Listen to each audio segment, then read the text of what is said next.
KCR kit Bathukamma చీరలు గొర్రెల పంపిణీపై విచారణకు సిద్ధమా అని ప్రతిపక్షాలకు సవాల్ విసిరారు ముఖ్యమంత్రి రేవంత్ రెడ్డి. అసెంబ్లీలో బడ్జెట్పై చర్చ సందర్భంగా మాటల యుద్ధం జరిగింది. హరీష్ రావు బడ్జెట్లో వివిధ వర్గాలకు చేస్తున్న అన్యాయంపై విమర్శలు గుప్పించారు. దీనిపై మాట్లాడిన సీఎం గత ప్రభుత్వంలో జరిగిన అక్రమాలపై విచారణకు సిద్ధమా అని ప్రశ్నించారు. ఇవాళ తెలంగాణ సమాజం మొన్న జరిగిన శాసనసభ ఎన్నికలలో కాళ్ళు చేతులు ఇరిసేసిండ్రు. అయినా మారకపోతే పార్లమెంట్ ఎన్నికలలో ఉరి తీసిండ్రు.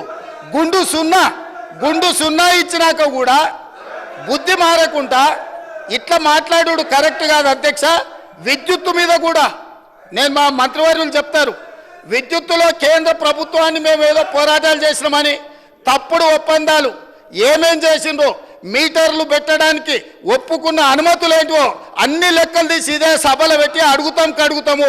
ఇప్పుడు మీ ద్వారా వారు నిజంగానే చాలా నిజాయితీగా నడుపుంటే నేను ఒక్కటే మాట అడుగుతున్నా, బతుకమ్మ చీరల మీద, కేసీఆర్ కిట్ల మీద, గొర్రెల పంపకాల మీద, ఈ 3 పథకాల మీద మీరు గొప్ప పథకాలు అంటున్నారు కదా, దీని మీద విచారణకు సిద్ధంగా ఉన్నారా? దీని మీద సమాధానం చెప్పండి అని నేను అడుగుతున్నా అధ్యక్ష.